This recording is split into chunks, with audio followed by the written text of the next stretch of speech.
In view of the recommendations made by the Backward Classes Commission, the Government of India examined the matter in consultation with the state governments concerned.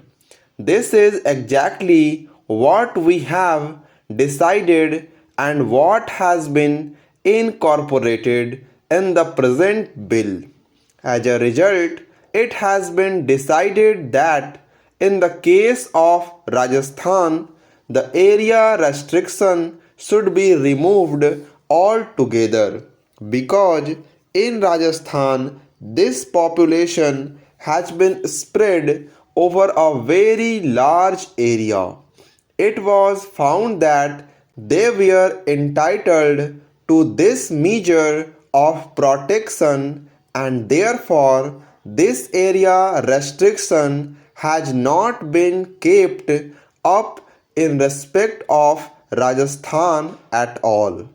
In the case of the other two states, namely Maharashtra and Madhya Pradesh, the tribes residing in tehsils where there is concentration of 20% or more of tribal population should be specified as salient recommendations of the Backward Classes Commission were concerned. Then, sir, the third point was regarding the actual omissions or actual additions. There were a number of communities in respect of this. There are certain difficulties also which I shall be pointing out very soon. So far as the Backward Classes Commission's recommendations in this respect were concerned, there were certain natural handicaps.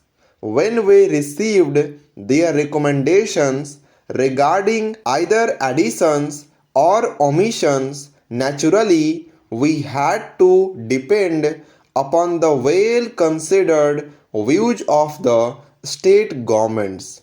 As I stated to the House, there was a double reference.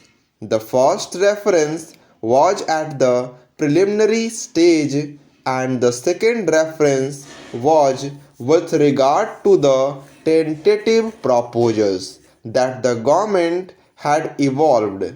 Therefore, in this case, after the receipt of the views of the state governments, the Government of India finally recast what they had prepared in the light of these views.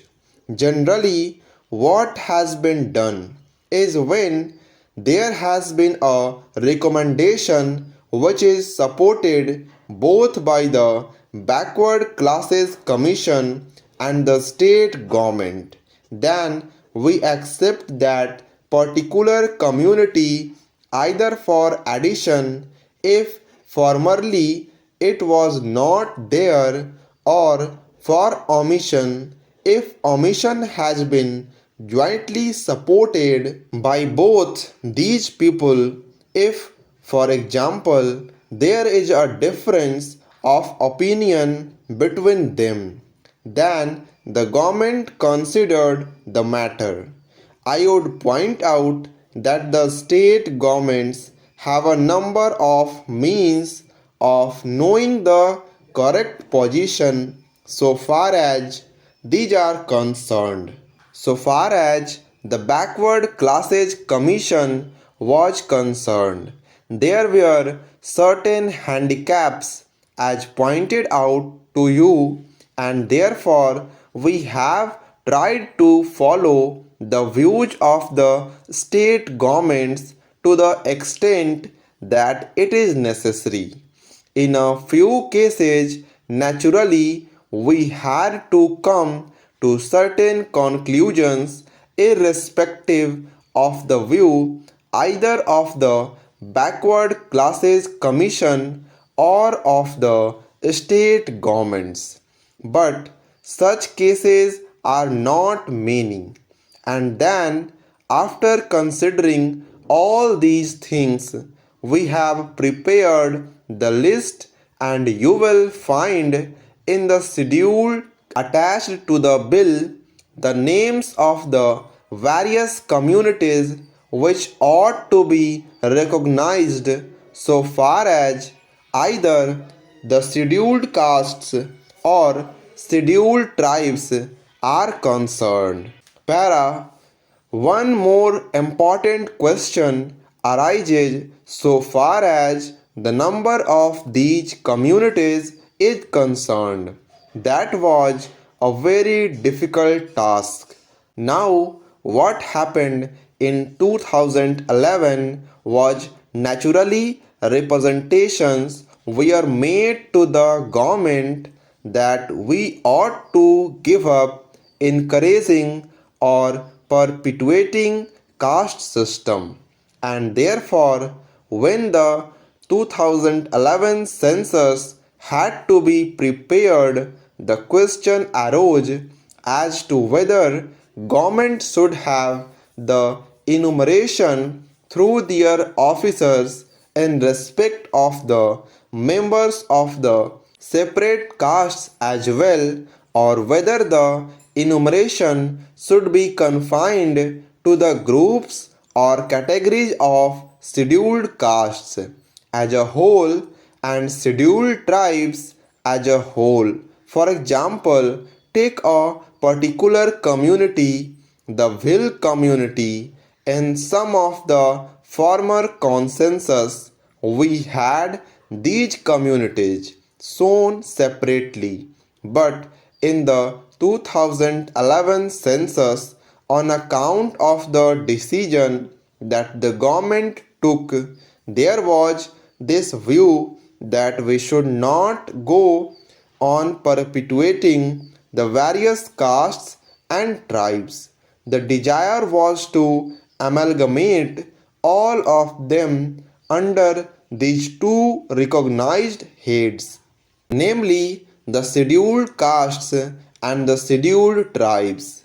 Therefore, a separate enumeration as Bhil was not generally mentioned.